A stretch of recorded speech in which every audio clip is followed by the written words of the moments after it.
Hey everybody, Eccentric here, and welcome to another video. This time we have a 25 rise and a Tyrannical, Entangling, and Bursting week. Here are my talents in case you're wondering. This week in Tyrannical, I decided to swap my normal build from the Double Clawed Rake and Infected Wounds combo to instead using a Dire Fixation and Taste for Blood combo. This should hopefully make my boss damage just a little bit higher during these dungeons. To start off the key, we run up and double pull Tallow and Luray, and their associated mobs. In classic mage fashion, Pars dies at the beginning of the key, by taking the lady's ball to the face. During this pull, I try to keep my Dire Fixation up on Tallow, as well as dumping my Feral Frenzies and Apex Bites as possible into him. As with my other Mythic Plus videos, this one is on a 2x speed. Since this was my key, I got to decide on the party composition for this run. For my tank, I decided on a Vengeance Demon Hunter, and for my healer, I went with a Mistweaver Monk. For the other two DPS, I like to run with some form of extra battle res, and of course a Bloodlust. The Ret Paladin brings the extra battle res, and the Mage brings Bloodlusts, in the form of Time Warp. I particularly wanted a Mistweaver Monk because they have revival fairly often to deal with bursting, and are just a bit more reliable in my experience than priests can be. As we finish off the first big mob here, we chain pull into the other one with the rest of the mobs around it. My main goals here in this next pack is to hopefully stop with AoE stops any large amount of casts going off at once, and to of course stop any corroding volleys from ever going off. After that is to dodge the charge of the big mob, and to get the interrupt if at all possible, assuming it isn't already assigned. As we finish this pack, we head over and pick up the last pack before tier. I have my Convoke and Ashes combo come up here, so I attempt to use it after Primal Raffing the entire pack. Unfortunately, I do miss quite a few of the mobs, so my Rampant Ferocity can't get the maximum value here. Since I don't have Double Clawed Rake in this dungeon, I have to tab rake quite a bit more than I usually do. You can see my Hekili telling me to do that with the little arrows on each rake. With all the trash dying, it's finally time to start tier. Our combat also drops here, and I happen to notice I never put Mark back on the mage after he died, so I do that. I use Healbot as my party frames, as much as some people don't like it, and I have it set up so that when someone doesn't have Mark, their nameplate turns entirely black. When fighting tier, I try to position myself on the outside so that all of his frontals can be baited and to not delete most of the space of the arena I need to fight in. I get the spread mechanic circle, and as I'm backing out I get dispelled. And then the cone comes out, and unfortunately it targets the mage, who was in just about the worst spot for it to be baited towards. The next mechanic is the group soak. During this group soak, I opt to use any defensive I have available at the time. I happen to have survival instincts available at this one, so that's the one I use. Up next is the intermission phase, which our tank drags the boss towards the center for. For this phase, I often will find myself running out too far, even though I really should just stick near the center, and then I have to leap back in. I also unfortunately only got 4 buff stacks, rather than the full 5. And then we get another frontal cone, this time also baited on the mage, who isn't in the best position possible, but not in the worst either. At this point we've cycled through all the mechanics, and the next one up is another soak. So I have Bark Skin up and I decide to use it. So there's nothing left to do but to carry on doing what we've been doing, and to not mess up any further mechanics. Well, it doesn't always go that way. At the beginning of the intermission, the Demon Hunter jumps behind me and grabs all the buffs. I react to this by grabbing the rest of the ones he left behind. Then we have a couple slip through on the other side and the mage dies. This is not ideal. I attempt to B-res right after the intermission, but the paladin had already done so. The mage pops up just in time for the group soak, at which point I have no defensive, so I have to go bare form to live. And this goes okay. Now we're on a slight race against the clock to avoid another intermission phase. Unfortunately, we won't quite beat it. So we have to do another one. This time, I'm able to stay near the pillar and catch the stragglers before they can reach the pillar, and no problems happen. I even managed to max out my haste buff, which is generally not my biggest priority, though it is helpful to do when possible. This will bring us to the end of the boss 1 tier, which we cleared with a little over 3 minutes in combat, and only 1 death of the mage. And even more importantly, our Demon Hunter announces that he got 35 jumps on his jumping leaderboard. Up next is the AoE Nightmare Dragon. Luckily, this is not a fort week, so this fight is actually pretty easy, just don't stand in pad. To help my healer a little bit, I generally use all my Predatory Swiftness regrowths during this fight, at least while the Infinite Fury is going off. Other things you can do is you can help by rotating your defensive such as Bark Skin or Survival Instincts. Or if it's a hierarchy or a fort week, you might consider just going straight into bear form and using Frenzied Regen. At this point, I've decided to use the start of the Gauntlet as a chance to slash reload, because the dragon riding covering my action bars at the bottom is bothering me even though it isn't all that important. So we get to sit here and watch a couple seconds of me loading. And unfortunately, the dragon riding UI is still just kind of sitting there on my screen. Up next is my Gauntlet Run. I actually managed to do this on the first try, even with the late start, and make it before the portal is opened, which is really nice. I start by going left, then going through the middle, then I choose to go through the middle again, and finally I go off to the right. As I make it out of the other side of the gauntlet, I see that the mage and the monk are already channeling on the portal, so I join them. The paladin and the demon hunter are still working their way through. As we finish the portal, the paladin comes through instantly, and the demon hunter shortly after, so we can start the next combat. These double dragons are much similar to the ones that we fight before the gauntlet, with the infinite fury, big AoE, That's the one on the right, so it's the one I focus with my dire fixation and all of my bites and feral frenzies. The only other thing to note here is to dodge bat and not to die for no reason. So since we're loading my UI, my details is no longer accurate for the whole dungeon since it got cleared. If you want to check the full damage breakdown, I have a log in the description below, as I always do. Our demon hunter starts off this area by jumping off way into the sand and pulling many targets towards us. This allows him to continuously move forward as we go. The things to be most wary of in this area are the fact that all of these mobs explode when they die. This usually doesn't amount all to that much damage and isn't particularly dangerous. Other than that, there's a frontal on the time stream anomalies, and then there's the mages that you have to get the interrupts on.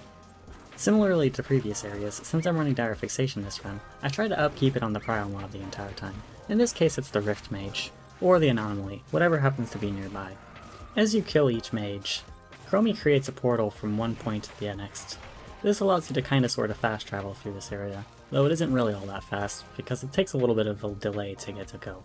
On these mages, if you don't have a set interrupt order, it's worth considering tracking your allies' interrupts, so that you know if something can be interrupted or not. Especially so if you're being targeted, that way you can use a defensive. Our tank is slowly pushing us towards the left side here, so that we can head straight to the Time Lost battlefield. This is the next boss we want to use Lust on, and it can be quite chaotic in my experience, so I don't mind this choice at all.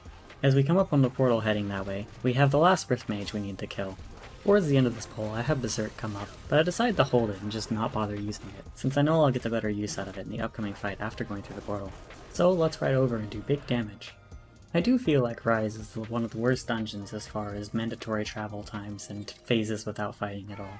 Between the multiple different riding phases you have to do here, and the mandatory RP, it's just a lot of waiting around. On this triple mana rate pull, the only important thing is that you should use your interrupt at least once. It'll help somebody out in your party, though a few of them can be blocked with AoE stops or otherwise CC'd, so focus your interrupt specifically on the level 71 one. Up next is this tank. In this particular group we had mostly Alliance, so the tank is actually Horde, and we'll be fighting Gamash for the Time Lost battlefield fight. Keep an eye on which direction the tank faces as it starts its mortar, because that will tell you which direction you need to be not on the side of. It sends the mortars out front and on top of the person that it's targeting. There's a variety of ways to deal with the adds as they come out. I typically use an Ursuls on them, sometimes a Typhoon, and then of course I'll cleave them with my Primal Wraths.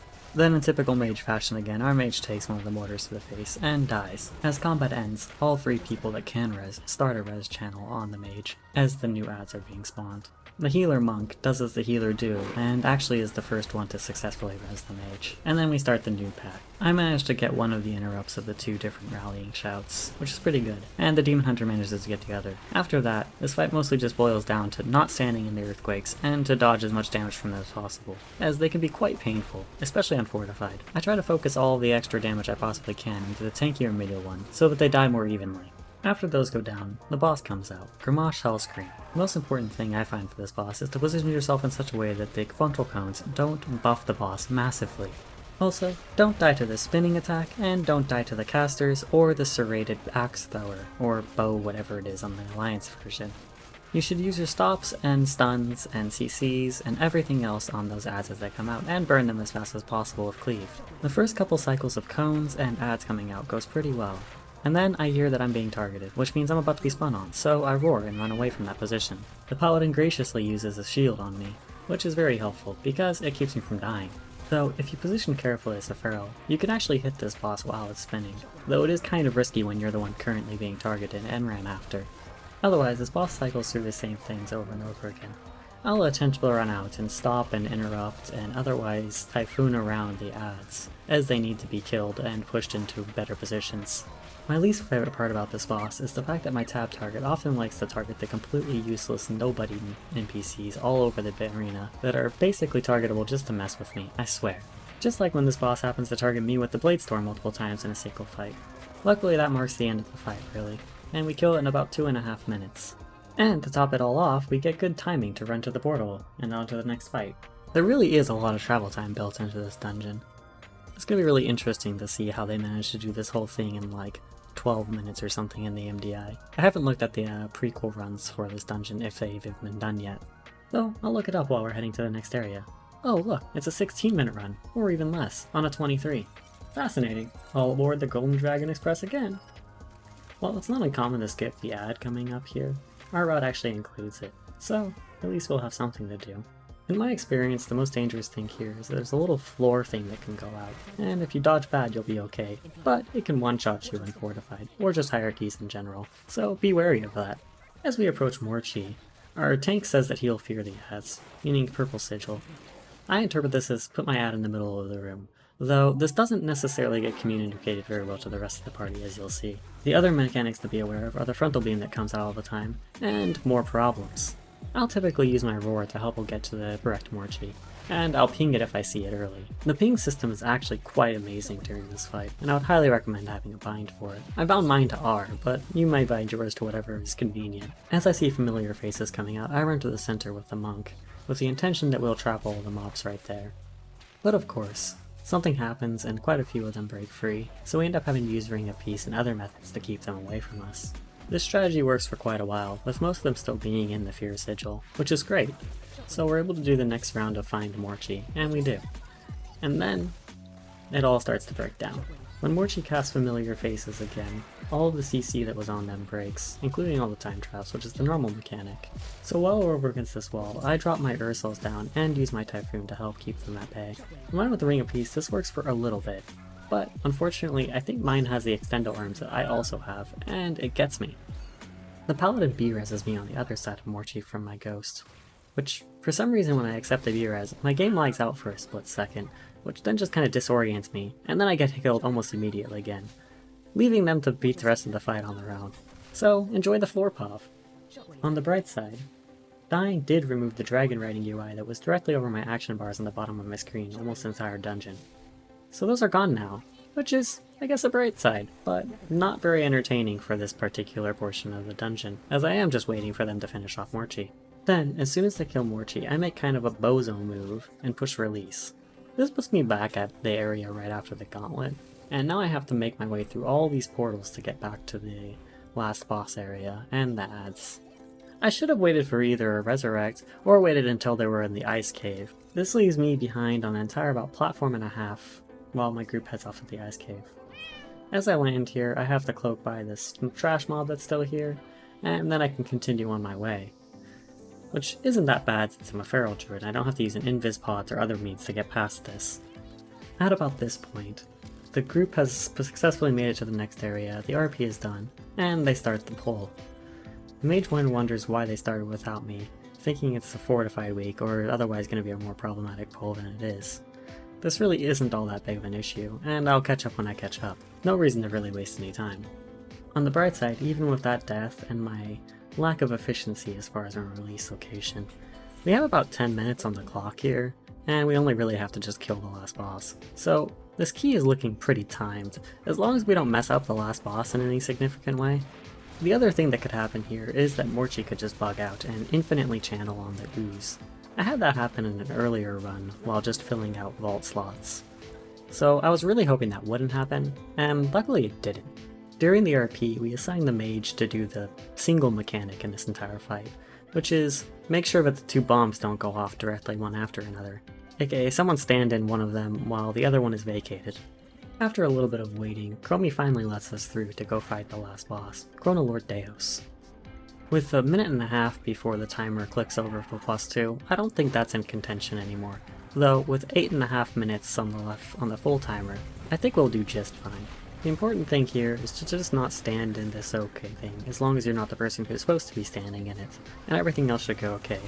The tank will position the frontals such that they should never hit you or cause you to be unduly hit. And then you just kill the ads as they come out, and life is good. I'm not actually sure which you should be focusing here, the ad or the boss, and cleaving the ads. I usually just focus on the ads because I view them as something that can dive a lot faster anyways. So I chase down these ads here and I kill them as fast as I can, because their infinite blasts I believe just do random damage and can be quite painful to people. Right after you get these ads down, the boss will go into a sort of intermission where it flies up out of your reach, and the aspects do a lot of damage for you, which is great. The second phase of this fight is where the difficulty can really ramp up, and specifically the healing requirements and defensive requirements. Every one of these infinite corruptions, at least after the first, puts out a bunch of damage. As with other mechanics, during these I'll cycle my survival instincts and bark skin, and just bare form frenzied regen if I have to help my healer keep me alive, because a dead cat doesn't do any damage. as we saw in Morchi earlier. I try to run with my group roughly stacked so that all the sand areas drop on top of each other and that nobody ends up behind me or ahead of me in such a way that it cuts off people's ability to run away. During this next Infinite Corruption, our mage ends up kind of alone off in the island that he was holding with that bomb, and unfortunately doesn't receive quite enough healing and dies, so we battle res him. This works great, as we pick him up just in time that he can do the bomb mechanic once again for us. Unfortunately, then Infinite Corruption starts again, and just like last time, the mage falls on the ground dead. This is our last B-res, so hopefully we can kill the boss really soon. The mage ends up on his own little island again, but the boss dies, so everything works out. We end up clearing the dungeon with just about 4.5 minutes left on the timer, a little less, so that's pretty good. If you've watched this far, please consider liking, subscribing, sharing the video, and commenting with any questions. Thanks for watching!